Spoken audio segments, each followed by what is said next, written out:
Last episode में हमने देखा था हाइंशन जब एडवांस रिबन वर्ल्ड में था तब वहां पर उसकी मुलाकात लुइन नाम के एक बंदे से हुई थी जो ग्रेट असुरा सूत्रा को अच्छी तरह से जानता था। उसने हाइंशन से फाइट की थी। उसने हाइंशन पर लगभग 13 हमले किए थे, लेकिन हाइंशन उनमें से एक भी हमले को ना ही तो डॉज कर पाया था और ना ही ब्लॉक कर पाया था। इस वजह से अभी के लिए हाइंशन समझ गया था कि ग्रेट असुरा सूत्रा बहुत ज़्यादा पावरफुल है एंड हाइंशन उसके बारे में और ज़्यादा जानना चाहता था।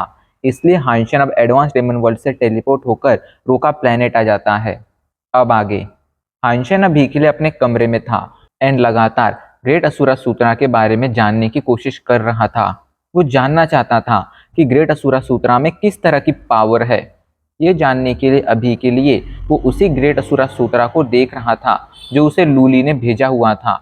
हाइंशन उसे पढ़ना शुरू कर देता है। हाइंशन अभी के लिए ग्रेट असुरा सूत्रा सीखना नहीं चाहता था, लेकिन हाँ, वो एक ऐसा तरीका ढूंढना चाहता था जिससे अगर फ्यूचर में उसका सामना किसी ऐसे बंदे से होता है जिसने ग्रेट असुरा सूत्रा प्रैक्टिस कर रखा हो तो हाइंशन एटलीस्ट उसके हमलों को ब्लॉक या डॉज कर पाए। हाइंशन उसे पढ़ता रहता है। उसे पढ़ने पर हाइंशन को ये समझ आता है कि असुरा की पावर स्वर्ग की पावर जैसी दिखती है, लेकिन वो हेवन की पावर से बहुत ज़्यादा अलग है। ये पूरी तरह से कर्मास पर डिपेंडेंट है। लेकिन कर्मास पर डिपेंड होने का मतलब क्या था, ये हाइंशन को समझ नहीं आ रहा था। वो थोड़ा और पढ़ता है तो इस पर हाइंशन को इतना समझ आता है कि एक इंसान कभी भी अपने कर्मों से नहीं बच सकता है।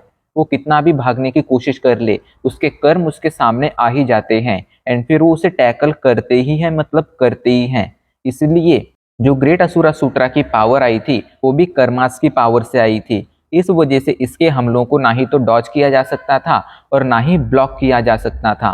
इसलिए हाइंशन को अभी समझ आने लगा था कि क्यों वो चाहकर भी ग्रेट असुरा सूत्रा की पावर को डॉज या ब्लॉक नहीं कर पा रहा था। लेकिन हाइंशन ये भी जानता था कि ये पावर भले ही कर्मास की हो, लेकिन इसे एक ह्यूमन कल्टीवेट करता था एंड ह्यूमन के अंदर कुछ ना कुछ फ्लॉज या कुछ ना कुछ कमियां रह ही जाती थी। ऐसे में जरूर कोई ना कोई ऐसा तरीका जरूर होगा जिससे इसकी पावर को अवॉइड, ब्लॉक या डॉज किया जा सके। अब हाइंशन को बस उसे ढूंढना था। उस तरीके को अगर हाइंशन एक बार ढूंढ लेता तो हाइंशन के पास ये पावर आ जाती कि वो ग्रेट असुरा सूत्रा के हमलों को डॉज या ब्लॉक कर पाता। हाइंशन सोच में पड़ जाता है कि आखिर मैं क्या कर सकता हूँ एंड थोड़ा सोचने पर उसके मन में एक ख्याल आता है कि अगर मेरा परसेप्शन बढ़ जाए, अगर मेरा परसेप्शन एक स्पेसिफिक लेवल पर पहुंच जाए जहां पर मैं फ्यूचर को प्रेडिक्ट कर सकूं, जहां पर मैं फ्यूचर में होने वाले इंसिडेंट को समझ सकूं, तो इस लेवल पर पहुंचने के बाद मेरे पास ये पावर आ जाएगी कि मेरे ऊपर होने वाले हमलों को मैं कुछ टाइम पहले ही जान जाऊंगा, जिस कारण भले ही मैं उन्हें डॉज ना कर पाऊं लेकिन ब्लॉक तो कर ही पाऊंगा। लेकिन ये पावर मुझे कहाँ से मिल सकती है? एंड थोड़ा सोचने पर हाइंशन के मन में मिस्टीरियस मंत्रा का ख्याल आता है, क्योंकि मिस्टीरियस मंत्रा उसे टाइम और स्पेस के परे पावर प्रोवाइड करता था। हाइंशन अभी तक मिस्टीरियस मंत्रा को उस लेवल तक नहीं समझ पाया था जिस लेवल तक मिस्टीरियस मंत्रा को इसे बनाने वाला क्रिएटर जानता था। हाइंशन तो बस इसके एनर्जी फ्लो को सीख रहा था, लेकिन अब उसे समझ आ रहा था कि मिस्टीरियस मंत्रा एक एनर्जी फ्लो की टेक्निक से काफ़ी ज़्यादा बढ़कर है।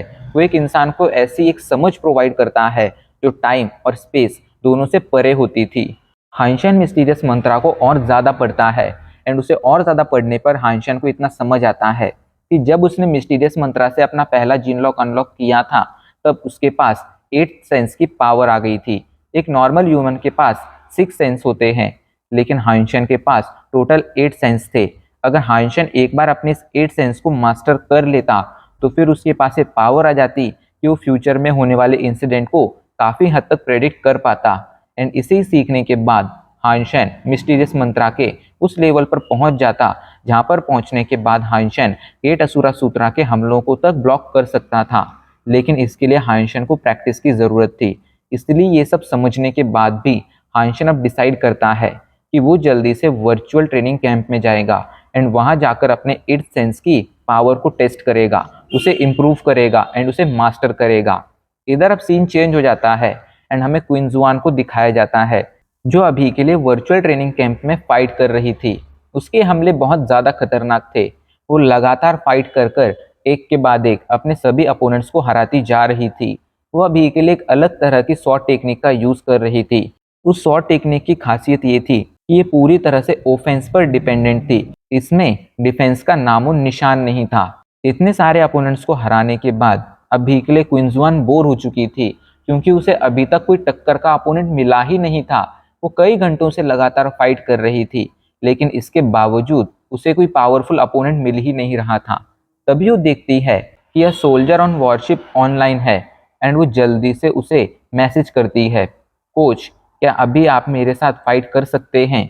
तो इस पर हाइशन तुरंत उसकी फाइट रिक्वेस्ट को एक्सेप्ट कर लेता है। अभी के लिए वो दोनों एक दूसरे के सामने खड़े हुए थे। हाइशन क्विंसवान से कहता है, अपनी पूरी पावर लगाकर मुझ पर हमला करो। तो इस पर क्विंसवान मुस्कुराती है एंड कहती है ठीक है, जिसके बाद वो हाइशन पर एक के बाद एक हमला करना शुरू कर देती है।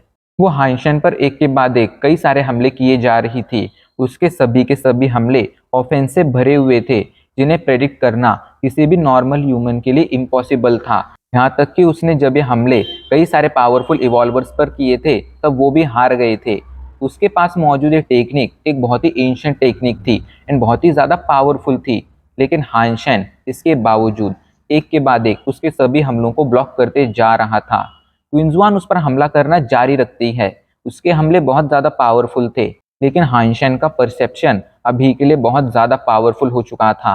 वो वक्त के साथ और ज़्यादा स्ट्रॉन्ग और शार्प होता जा रहा था, जिस वजह से उसका एट्थ सेंस और ज़्यादा पावरफुल होता जा रहा था एंड अब हाइशन और अच्छे से उसके सभी हमलों को ब्लॉक कर पा रहा था। क्विंसवान हाइशन पर हमला करना जारी रखती है, लेकिन उसके हमलों का कोई फायदा नहीं हो रहा था। उसका एक भी हमला हाइशन को चोट नहीं पहुंचा पा रहा था, क्योंकि हाइशन उसके सभी हमलों को ब्लॉक कर दिया करता था। क्विंसवान को तो अब ऐसा लगने लगा था कि उसे पीछे हट जाना चाहिए, क्योंकि हाइशन अभी के लिए इस पोजीशन में था कि अगर वो गलती से भी क्विंसवान पर एक जोरदार हमला कर देता तो उस एक ही हमले में क्विंसवान मारी जाती, क्योंकि क्विंसवान के पास डिफेंस करने का कोई मौका ही नहीं था। क्विंसवान हाइशन पर हमले करना जारी रखती है, लेकिन इसके बावजूद हाइशन उसके हमलों को ब्लॉक करता जा रहा था। हाइशन अभी के लिए क्विंसवान पर हमले नहीं कर रहा था, क्योंकि हाइशन यहाँ पर सिर्फ अपने डिफेंस की प्रैक्टिस करने आया था। उसका अटैक्स की प्रैक्टिस करने का कोई प्लान नहीं था। क्विंसवान के हमले खतरनाक तो थे, लेकिन वो हाइशन को जब चोट नहीं पहुंचा पा रहे थे तो उनका कोई फायदा नहीं था। ये देखकर क्विंसवान रुक जाती है, तो हाइशन उससे पूछता है, क्या हुआ, आखिर तुम रुक क्यों गई? तो इस पर क्विंसवान कहती है, कोच मेरी जो शॉट टेक्निक है वो बहुत ज़्यादा पावरफुल है। ये पूरी तरह से अटैक्स पर बेस्ड है, इस वजह से ये हमें बिल्कुल भी डिफेंस करने का मौका नहीं देती है, लेकिन इसी वजह से ये इनविंसिबल है एंड इसे हराना, इसे टैकल करना बहुत ज़्यादा मुश्किल है। लेकिन ये बिल्कुल भी डिफेंस नहीं छोड़ती है, इस वजह से अगर मैं इसका यूज़ किसी बैटल में करती हूँ तो मोस्ट प्रोबेबली मैं मारी जा सकती हूँ। तो मुझे अब समझ नहीं आ रहा है कि क्या मुझे इसकी प्रैक्टिस जारी रखनी चाहिए या मुझे इसकी प्रैक्टिस बंद कर देनी चाहिए।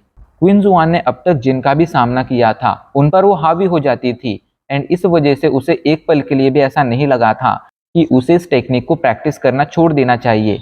लेकिन हाइशन से फाइट कर कर वो इतना समझ गई थी कि किसी भी फाइट में डिफेंस ना होना उसकी एक सबसे बड़ी कमजोरी थी, इसलिए अब उसे अपनी इस टेक्निक पर शक होने लगा था। उसकी बात सुनकर हाइशन उससे पूछता है कि आखिर तुम्हारी इस टेक्निक का नाम क्या है? तो क्विंसवान उसे बताती है, इस टेक्निक का नाम एम्परर स्वॉर्ड है। तो ये सुनकर हाइशन उसे मुस्कुराते हुए कहता है, एक एम्परर की पावर बिना फाइट लड़े जीतने में होती है। यही उसकी डोमिनेंस को दिखाता है एंड यही उसे पावर प्रोवाइड करता है। जब तुम्हारी स्वॉर्ड टेक्निक इस लेवल पर पहुंच जाए जहां पर तुम बिना लड़े ही कोई भी जंग जीत जाओ, तब तुम समझ जाना कि तुमने अपनी स्वॉर्ड टेक्निक को पूरी तरह से मास्टर कर लिया है।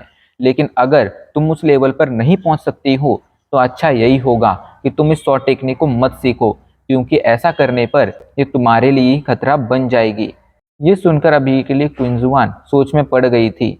उसे हाइशन की बातें पूरी तरह से समझ नहीं आई थी, इसलिए वो कहती है, लड़ाई ना कर कर जंग जीत जाने का मतलब क्या है? आखिर कोई बिना लड़े ही कोई जंग कैसे जीत सकता है? बिना लड़े ही कोई भी युद्ध कैसे जीत सकता है?